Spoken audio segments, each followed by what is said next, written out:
Ar tai tavo gėrimas? Kieno jis? Ar galiu pažvelgti į etiketę? Jame yra dirbtinių dažų.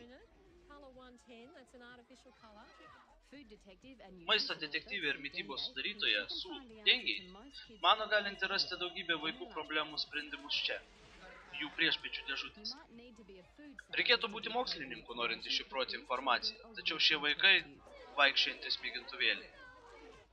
Per pastarosius dešimtmečius šimtai nuostatų įsinusi vaikų maistą. Dažikliai, aromatai, konservantai. Net 60 jų rūšių vaikams sukelia problemų, negalavių. Maisto kompanijos tai palieka išsiaiškinti tėvams ir jų rezultatai yra pražūtingi.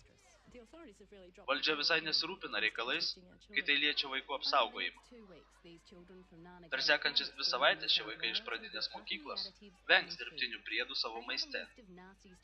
Jiems duotas vengtinų dalykų sąrašas. Bet kuriam 6-mečiui tai tikras išbandymas. Benzonatai, tirštikliai, glutaminai, nitratai.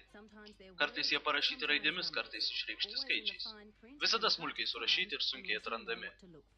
Ypač kai nesate tikri, ko ieškote. Tėvams buvo išdalinti tokie patys sąrašai. Kokio maisto dabar nevalgysi?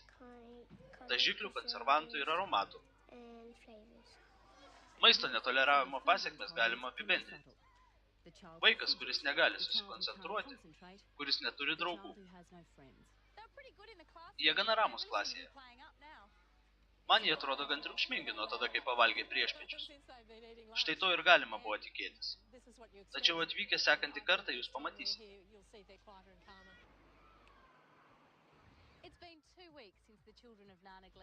Praėjo 2 savaitės, kai vaikai vengė dirbtinių maisto priedų.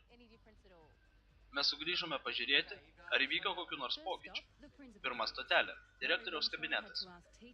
Tėvų, mokinių ir mokytojų buvo paprašyta bendradarbiauti. Visi buvo priblokšti rezultatais. Anksčiau po pamokų paliktų vaikų vidurkis per savaitę buvo 6. Tačiau per pastarąją savaitę po pamokų palikto nebuvo nei vieno vaiko. Taigi nuėjome patikrinti rezultatų į klases.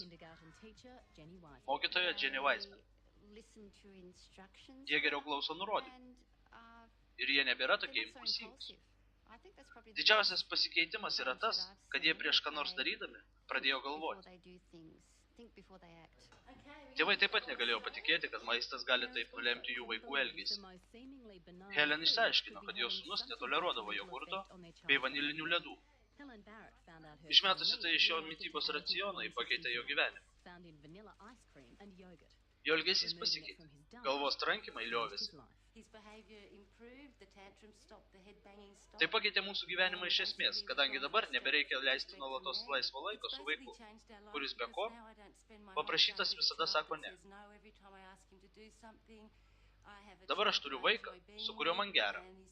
Dabar jis toks mielas padarėlis. Štai ką vaikai pajuto patys. Aš susiradau daugiau draugų, kadangi nebebuvau tokia pikta. Dabar aš iškart užmiegu, kai mama ir tėtis mane paguldo miegoti.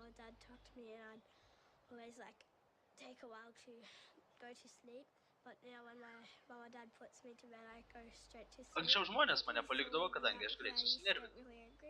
Dabar jie elgėsi su manimi gražiau. Elgsena yra ne vienintelis dalykas, kuriam įtaką daro blogas maistas. Yra ir kitų simptomų. Galvos, skrandžio skausmai, bėrimai. 60% vaikų, kuriems nieko nenutikdavo, pradėjo elgtis geriau, besilaikydami dietos. Vien tik geri atsiliepimai, ar jūs nustebusi. Nepamirškite, kad aš jums sakiau, jog taip ir bus. Mes tai esame matę daugybę kartų.